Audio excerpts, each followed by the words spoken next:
C'est bon, Maëlys? Ok. Nous voulons prier ensemble avant de lire la parole de Dieu, si vous voulez bien. Jésus, au commencement, était la parole, et la parole était Dieu, et la parole était Dieu. Elle était au commencement. Seigneur, merci pour ta parole que tu as créée dès le commencement et tu nous as laissé ta parole. Seigneur, ta parole subsistera toujours. Merci Seigneur.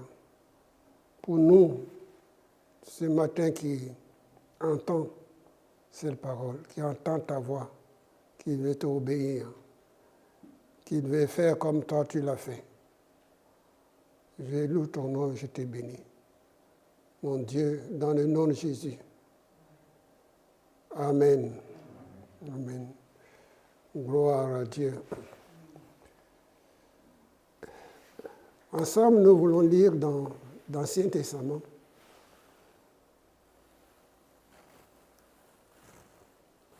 Vous aimez l'Ancien Testament, n'est-ce pas? Vous aimez la Bible? Oui, oui, non. L'Ancien Testament aussi, vous aimez. L'Ancien Testament, c'est la Bible. Hein?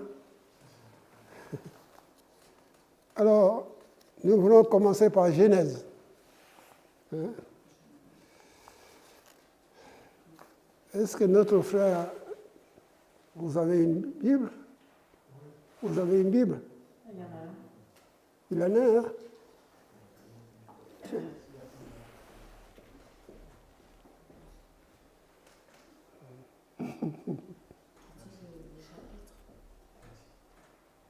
Voilà. On va parler de Jésus-Christ, de Joseph. Jésus-Christ et Joseph. Alors, Genèse 45, verset 1. 45, verset 1. Genèse.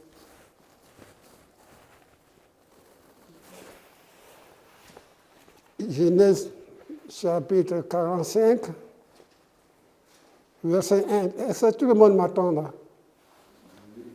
Bon, merci.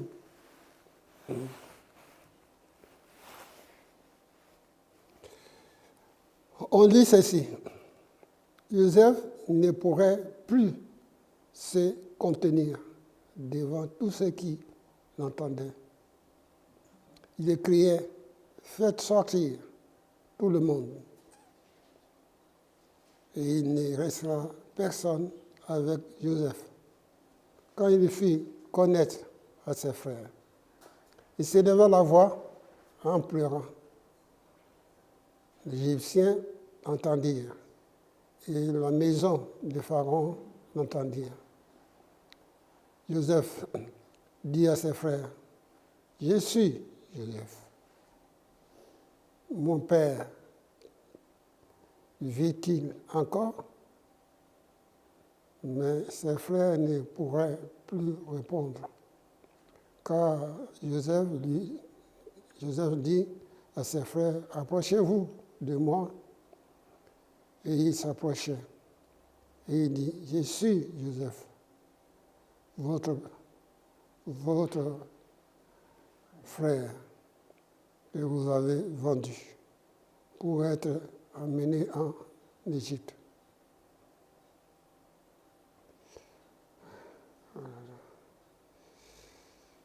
Maintenant, ne vous affligez pas et ne soyez pas fâchés d'avoir vendu, pour être vendu, conduit ici, pardon, car c'est pour vous sauver la vie que Dieu m'a envoyé devant vous. Voilà 2 ans que la famine est dans le pays. Et pendant 5 ans encore, il n'y aura ni laboureur ni moissonneur. Dieu m'a envoyé devant vous pour vous faire vivre par une grande délivrance. Ce n'est donc pas vous qui m'avez envoyé ici, mais c'est Dieu. Il a établi près de Pharaon, maître de toute sa maison, gouverneur de tout le pays d'Égypte. Hâtez-vous de monter auprès de mon père. Vous lui dire, ainsi a parlé ton fils, Joseph. Dieu m'a établi Seigneur de toute l'Égypte. Descends vers moi, ne tardez pas. Tu habiteras dans le pays de Gozan et tu seras près de moi. Toi, tes fils et tes filles, tes fils, tes brebis et tes bœufs, et tout ce qui est à toi. Là, je te nourrirai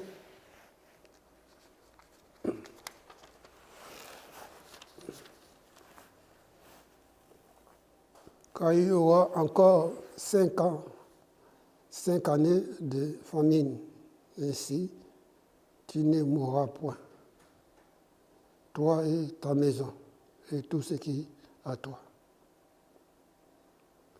Vous voyez de vos yeux, et mon frère Benjamin voit de tes yeux que c'est moi-même qui vous parle. Rencontrez à mon Père toute ma gloire en Égypte et tout ce que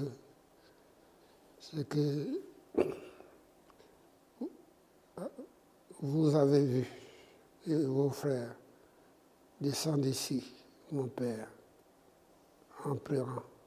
Non, en plutôt. Ici, j'étais au cou de Benjamin, son frère, et pleura. Et Benjamin implora sur son cou. Et il embrassa ainsi tous ses frères en pleurant. Après que ses frères entendirent avec lui, le bruit se s'épandit dans la maison de Pharaon, que les frères de Joseph étaient arrivés. Ce que fut agréable à Pharaon. Vous avez lu avec moi. Le bruit que Pharaon a entendu était agréable. Lui était agréable. Pharaon. Quand Dieu approuve la voix de quelqu'un, il dispose même favorablement, même à ses ennemis. Pharaon, là, ce n'est pas n'importe qui. Hein. Quand il a entendu la joie, Dieu aussi était content. Parce que Dieu était déjà d'avance. Et Dieu a préparé. Dieu a préparé le chemin.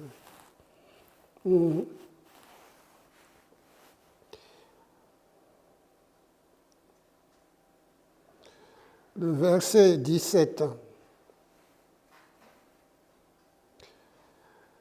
Pharaon dit à Joseph, dis à tes frères, faites ceci, chargez vos bêtes et partez pour le pays de Canaan. Prenez votre père et vos familles et venez auprès de moi.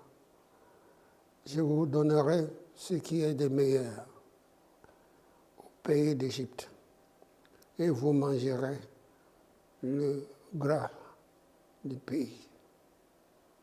Tu as ordonné de leur dire, fais ceci, prends dans le pays de l'Égypte, des chars pour vos enfants et pour vos femmes.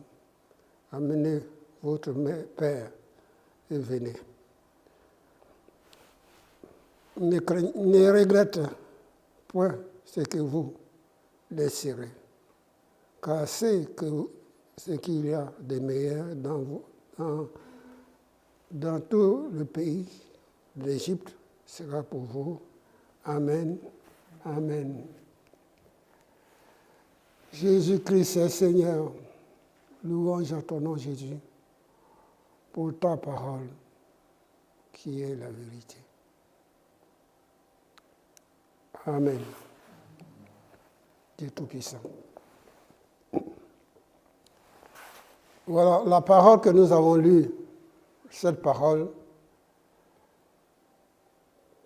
Au commencement était la parole. Et la parole était Dieu. La parole était Dieu. Et toutes choses ont été faites par elle. Et rien de ce qui a été fait n'a été fait sans elle. En elle était la vie, et la vie était la lumière du monde.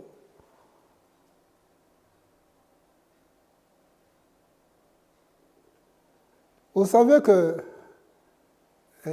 quand on passe dans des moments difficiles, très difficiles, trop difficiles, encore beaucoup difficiles, encore, plus encore beaucoup de difficiles, on arrive à dire, j'ai un petit bobo, j'arrive pas à m'en sortir. Partout où je mets le pied, j'ai toujours des problèmes. Je ne comprends plus rien. Et on commence à se plaindre. On est mal à point. On commence à se plaindre.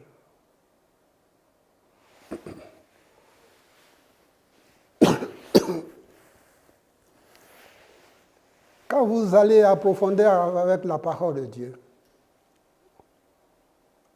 forcément vous serez obligé d'être calme. Vous savez, calme. De s'agiter. Calme.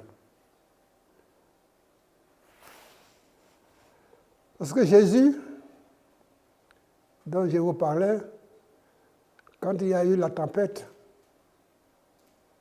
dans la barque, la Bible nous dit qu'il a pris un coussin et puis il dormait tranquille. Débrouillez-vous. Parce que vous êtes tout le temps agité. Moi, je dors. Et quand vous avez fini de vous agiter, je m'occuperai de vos problèmes. C'est un peu ce que Dieu fait avec nous, non? Est-ce que quand vous avez des problèmes, Dieu vient tout de suite, il frappe à la porte. C'est moi Jésus. Ah, heureusement, parce que j'ai un petit rhume là. Tu as bien fait de venir parce que... Voilà. Dieu ne fait pas ça. Il ne fait pas toujours ça.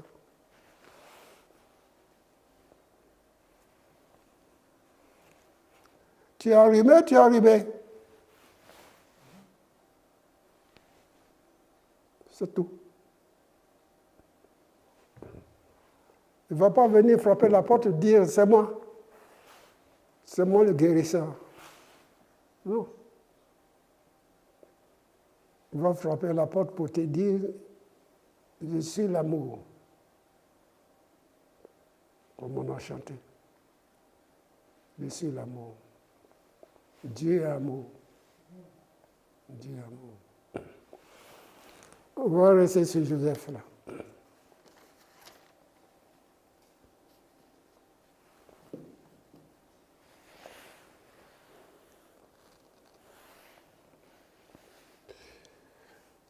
Je suis dans Joseph, chapitre 45 de Genèse. Chapitre 45 de Genèse.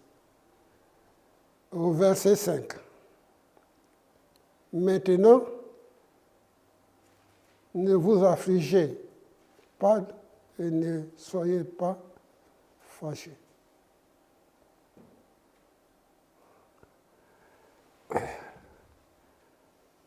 Que Dieu nous aide. Que Dieu nous aide. Mais moi, j'ai dit ceci, que c'était Jésus même qui était devant eux. C'est Jésus même qui était devant eux. Il s'appelle Joseph, mais c'était Jésus. Qui est-ce qui a cet amour? Si quelqu'un marche sur vos pieds là, on va voir si vous êtes rempli du Saint-Esprit. Il faut être Jésus pour pardonner son prochain.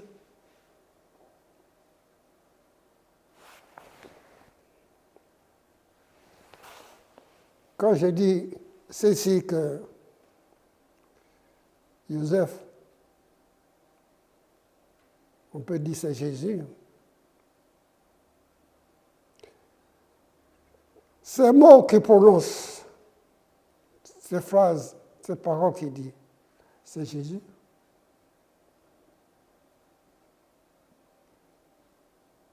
Maintenant, ne vous affligez pas.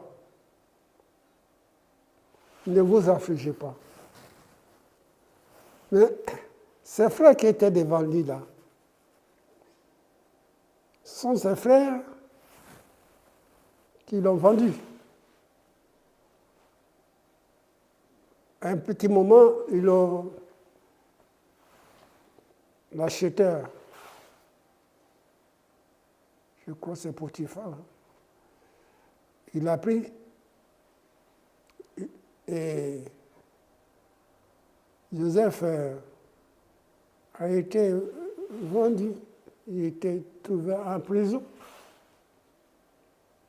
Mais l'esprit de Jésus était toujours en lui. L'esprit de Jésus-Christ était en lui. Dieu, ce que je vais vous dire, je le dis à moi-même, que quel que soit le chemin,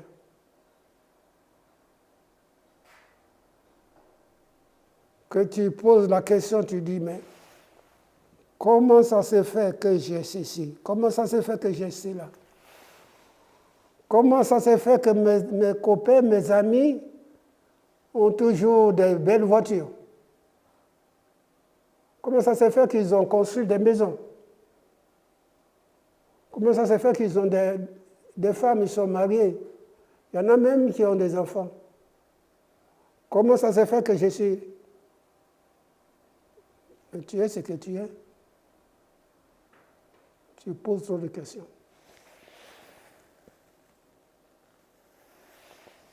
Qui sait si tu t'es marié, tu n'avais pas laissé ta femme et toi aller balader ailleurs? Tu ne sais pas. Tu ne connais pas le plan de Dieu. Tu ne connais pas. Tu as ta femme, mais tu vas chercher ailleurs.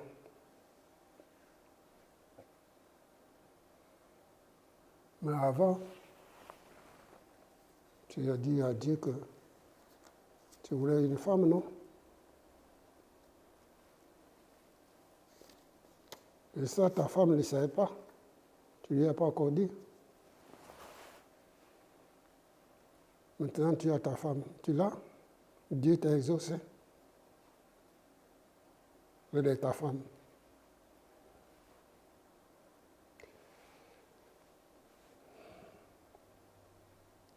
Il dit, maintenant ne vous affligez pas et ne soyez pas fâchés.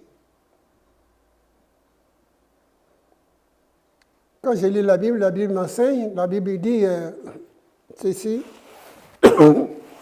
si quelqu'un est en Christ, il est une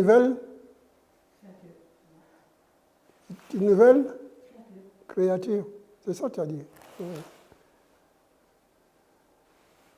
Quelqu'un nouveau. Oui, quelqu'un nouveau.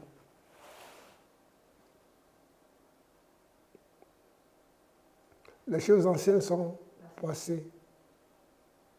Les choses anciennes sont passées. Oui, c'est vrai. Hein? Les choses anciennes sont passées. Le caractère que tu avais hier Dieu est capable de les changer. Si tu veux les garder, tu les gardes. Tu peux les garder à 20 ans. Mais Dieu ne va pas venir te forcer à changer. Dieu ne force pas. Non, ne force pas. Il dit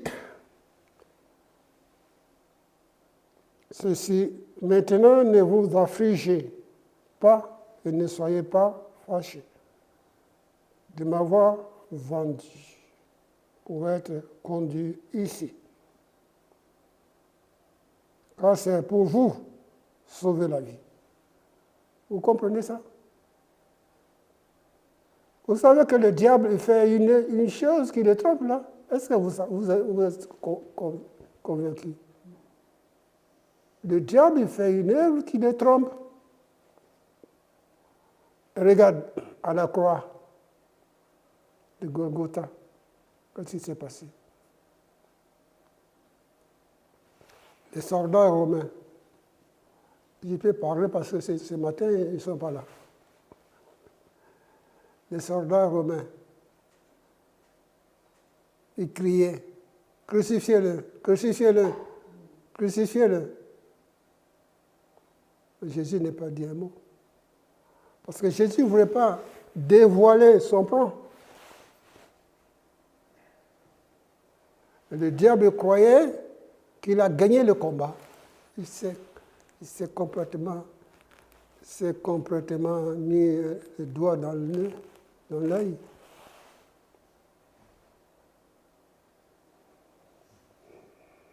Mais Jésus est ressuscité.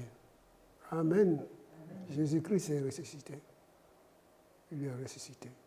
Il n'est pas resté dans le tombeau. Il est ressuscité. Et maintenant, ne vous affligez pas. Ne soyez pas tristes. Mais je suis vivant, dit le Seigneur. Ne vous affligez pas.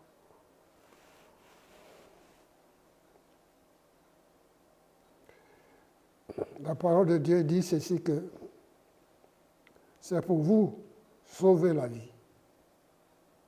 Jésus est venu, il n'est pas venu pour rien. C'est pour me sauver à moi et sauver mes frères et sœurs. Jésus est venu pour nous sauver. C'est pour nous sauver la vie. Voilà la raison pour laquelle il est venu. Jésus est venu pour te sauver.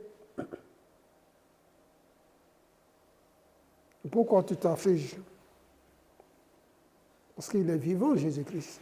Il est vivant.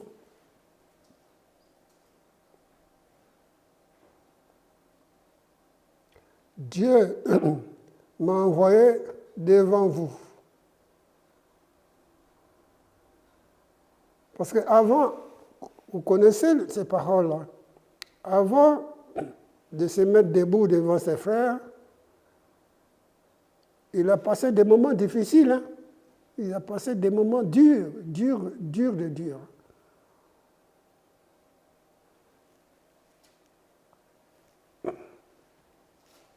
Parce que si on passe des moments de Joseph, là, on prend la fuite. Hein?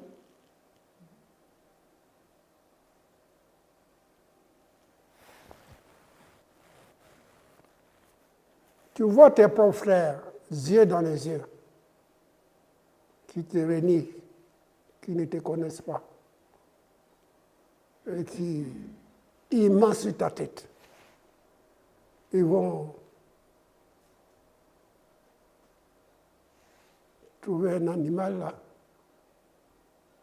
pour prendre la peau, pour faire croire à leur père que c'était Joseph.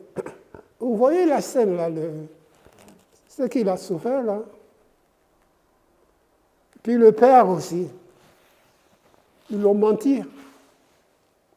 Ils l'ont menti.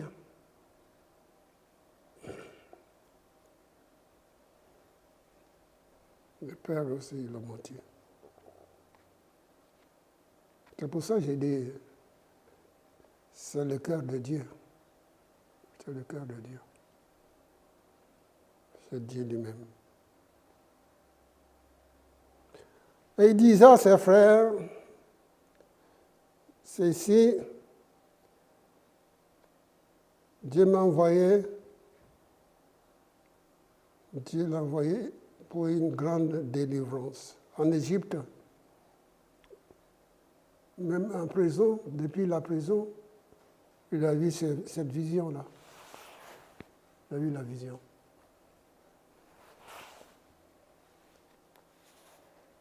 Et tout ça n'est pas encore monté sur le trône. Hein.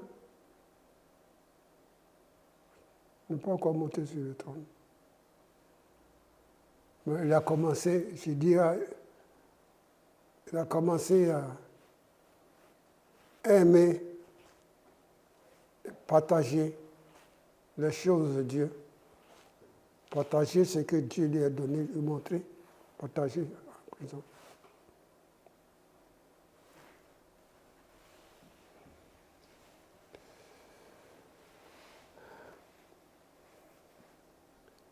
C'est l'apôtre Pierre qui dit ceci, la patience à la patience. Vous voyez? Il a été patient, Joseph. Il a été patient. La patience à la patience. Il faut demander à Dieu de nous donner de la patience. Amen. La patience. Et dans tous les domaines qu'il a passés, il avait de la patience. Il avait de la patience. Ce n'est donc pas vous qui m'avez envoyé. Comment ça se fait qu'il dit ça? Tu as été en prison? Ils l'ont vendu? Pourquoi il dit, c'est pas vous? C'est pas vous. Donc il faut marcher avec l'Esprit de Jésus-Christ, il faut marcher avec l'Esprit de Dieu pour dire ça. Il a compris que toute chose concourt au bien de celui qui aime Dieu, même en prison. Même en prison, Dieu est avec lui, Dieu lui donne la révélation. Dieu lui parle à son cœur.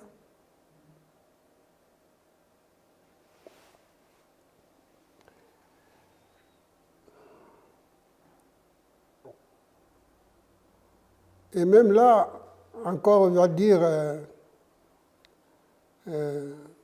encore 7 ans,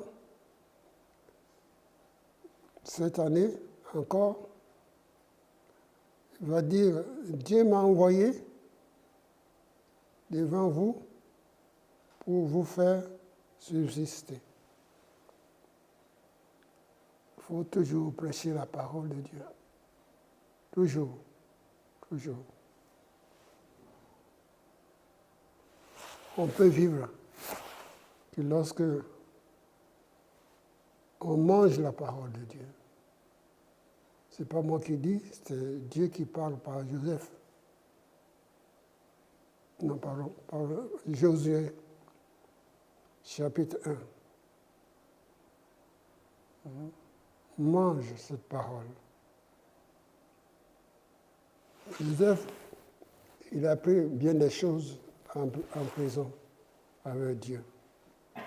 Et il a été choisi. Vous et moi, nous avons été choisis pour bénir. Pas pour condamner l'autre, mais pour bénir. Pour bénir. Joseph,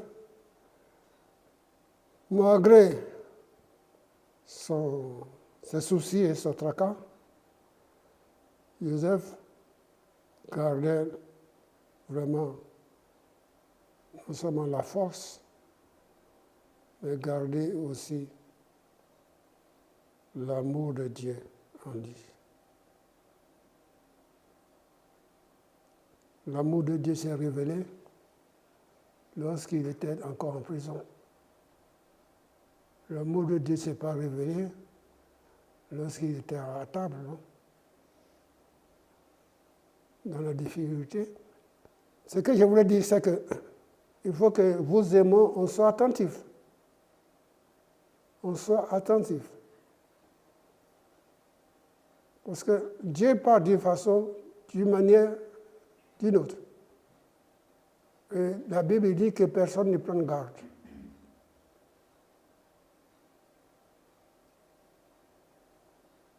C'est le problème, c'est que nous on dit à Dieu, fais comme ci, comme ça, comme ci, comme ça. Mais c'est pas Dieu, Dieu n'est pas obligé de répondre comme ci, comme ça. Non.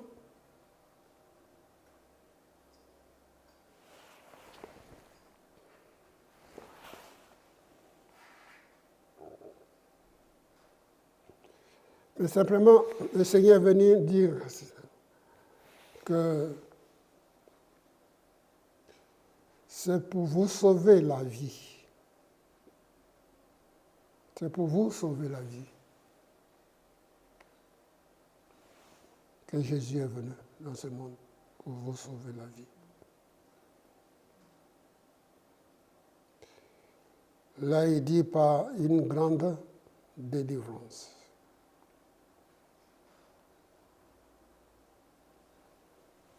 Vous savez que à la croix, la mort de Jésus, c'était connu jusqu'à aujourd'hui. Jusqu'à aujourd'hui. Jusqu'à aujourd'hui, c'était connu.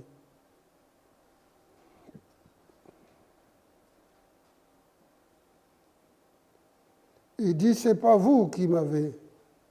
Ça me fait penser à un verset de la parole de Dieu, qui dit, c'est pas vous qui m'avez choisi. Là, il dit, ceci, ce n'est donc pas vous qui m'avez envoyé, mais c'est Dieu qui m'a établi près des pharaons. C'est Dieu qui m'a établi près des pharaons. Vous savez, quand je disais toutes choses concourent au bien de celui qui aime Dieu, j'ai béni Dieu parce que il y a des choses que Dieu ne nous fait pas voir toujours. Non. Mon juste vivra par la foi. Mais s'il se retire, mon âme ne prendra point plaisir à lui. Nous ne sommes pas de ceux qui se retirent pour se perdre, mais ceux qui ont la foi pour sauver leur âme. Mon juste vivra par la foi.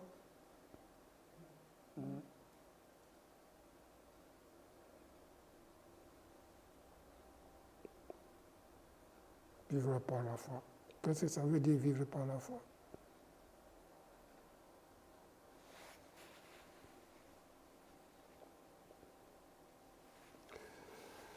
Une grande délivrance. La grande délivrance, c'est la mort de Jésus ressuscité des morts et des vivants.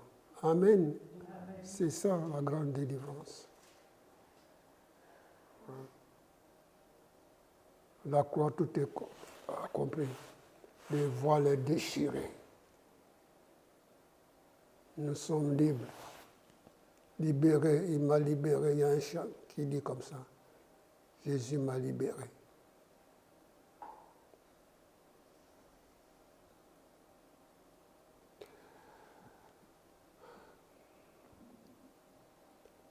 Il y a quelque chose, il y a des choses dans la Bible que toi, ça, tu peux comprendre. Et que le même verset, l'autre, il comprend autrement.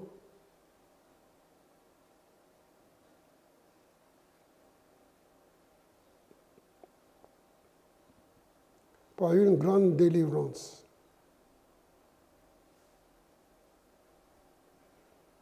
Ce n'est pas, là je suis au verset 7, au verset 8, 7 et 8. Par une grande délivrance. Jésus, c'est notre délivrance. Non seulement il est notre sauveur, mais notre délivrance. Il est ton délivrance, ta délivrance.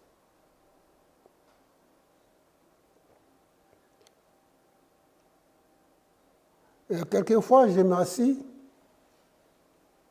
qu'importe où je suis assis, mais je dis à Dieu, heureusement que j'ai donné ma vie. Heureusement. Heureusement. Parce que Dieu t'aimait sous l'abri du Très-Haut, à l'homme le Tout-Puissant. Il y a des choses que Dieu ne nous fait pas voir. Hein. Par amour pour lui, il met sa main, tu dis, ça, tu ne peux pas le voir. Dieu te protège, mais sans que tu prends conscience. Sans que tu prends conscience. Dieu te protège. Il t'expliquera plus tard. Plus tard.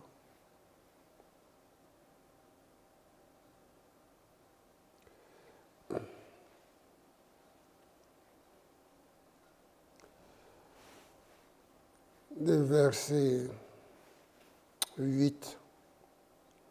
Ce n'est donc pas vous qui m'avez envoyé ici, mais c'est Dieu. Comment ça se fait qu'il met Dieu là-dedans? Pourquoi est-ce qu'il met Dieu là-dedans? Et il laisse les autres tranquilles. Et il parle à Dieu. Il dit, mais c'est pas vous, hein? C'est pas vous. Non, non, non, non. C'est Dieu qui m'a envoyé ici. C'est pas vous. C'est Dieu.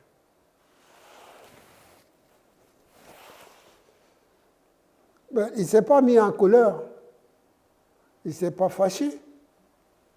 Il ne fait pas la dépression. Non. Mais il sait à qui il a cru. Il parle avec son Dieu. Il parle avec son Dieu. Il a communion avec son Dieu.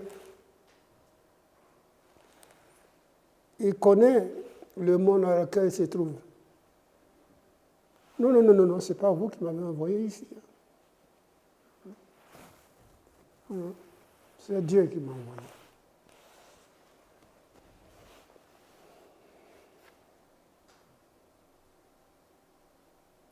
Dieu l'a envoyé pour porter cette délivrance-là.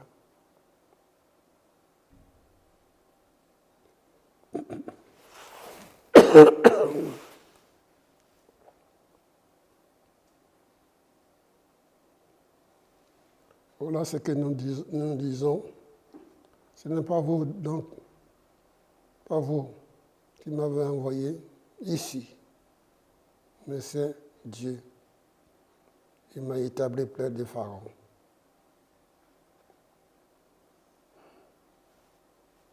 Si vous avez un poste dans votre travail, ici ou là, ne vous glorifiez pas. Ne vous glorifiez pas. Écoute, Dieu t'a envoyé là, parle avec lui. Il t'a envoyé là pour un but bien précis. Il y a des postes que tu ne mérites même pas.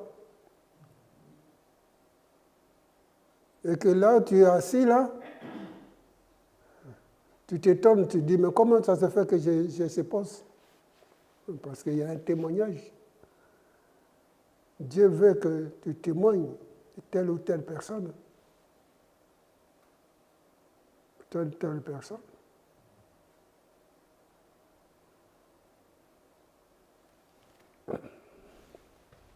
Ça ne veut pas dire qu'ils vont écouter ta parole. Hein. Ils vont écouter tout ce que tu dis. Ça ne veut rien dire. Ben, Dieu t'a envoyé là pour faire comme Joseph. Dieu t'a envoyé là, c'est pour faire comme Joseph. Pour aimer, comme on a chanté, je crois. Aimer. Aimer, partager. Joseph a aimé. Mais Joseph a porté cette délivrance. Oui. Dieu m'a établi. C'est Dieu qui va t'établir. Dieu te dit, tu t'assis là, tu es là, tu es là. C'est Dieu qui va faire. C'est pas toi.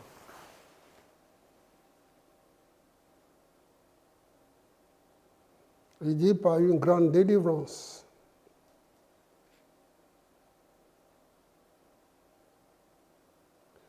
Pensez-vous que Dieu est capable de délivrer la France tout entière? Dieu peut délivrer aussi la Bretagne. Hein. Il fait partie de la France. Il peut délivrer la France. Oui.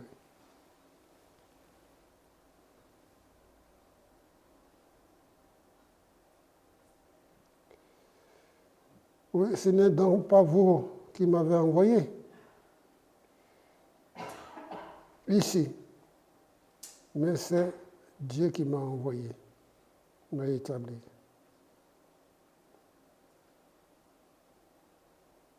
Si quelqu'un n'a pas été envoyé par Dieu, on le voit.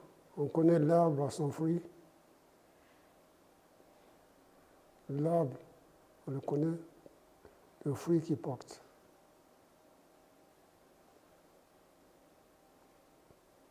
Merci Seigneur.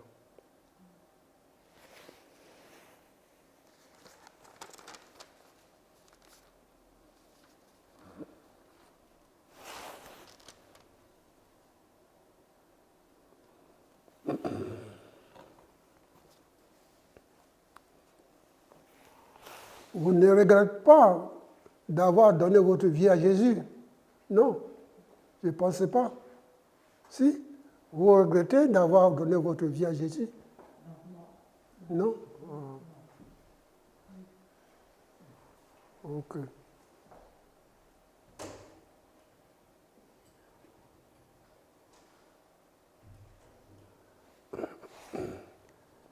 Là, il dit ces versets, c'est verset 20. Il dit, ne regrette point ce que vous laisserez, car ce qu'il y a de meilleur dans tout le pays d'Égypte sera pour vous.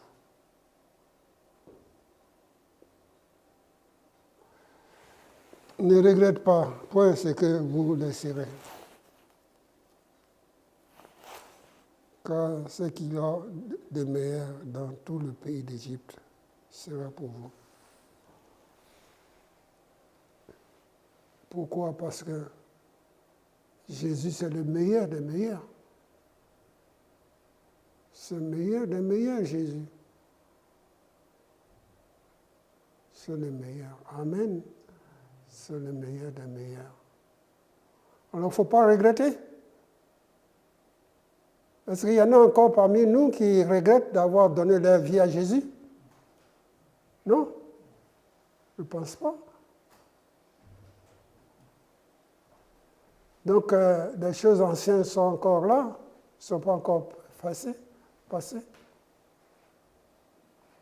Les choses anciennes sont là.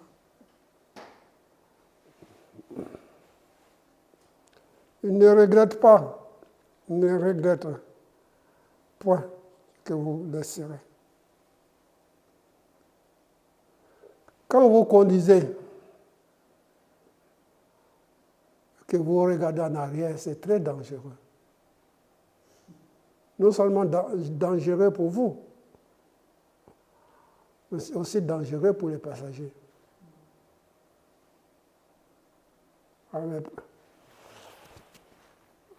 on va dire aux autres, tiens, mais je ne l'ai pas vu, j'ai causé avec un client. Alors j'étais discret. Non, C'est une responsabilité que tu as choisie. Vous attendez là? Que tu as choisi.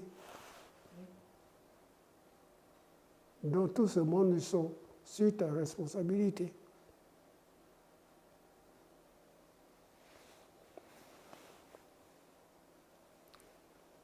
Joseph, il dit ça. Mais le problème, c'est que tout ce monde-là n'ont pas encore mis le pied en Égypte. C'est après ça que Joseph les a envoyés pour chercher son père, les autres.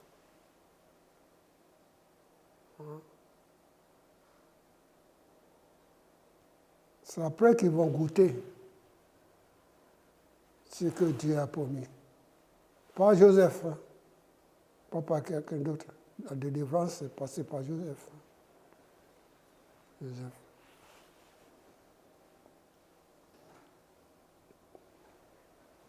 Il est devenu gouverneur. Un prisonnier est devenu gouverneur.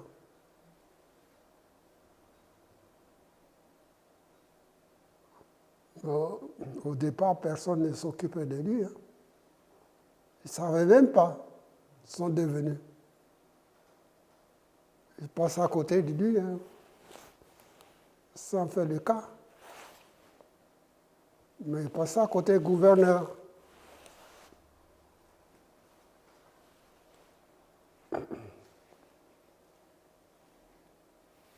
Tu sais que Dieu a choisi un jour pour toi? Un jour précis pour te répondre. Il y a un jour dans ta vie auquel Dieu répondra à ta prière que tu as fait il y a des années, des mois, des jours.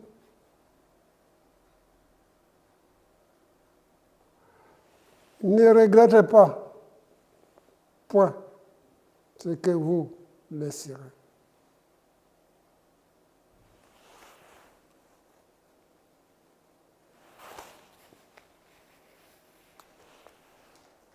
On va arrêter là, on va prier quand même. Avant tout. On va prier. Seigneur mon Dieu, je veux te louer et te bénir pour ta parole qui est la vérité. Pardonne-nous, Seigneur, toutes les fois que nous avons regretté, toutes les fois que le diable nous a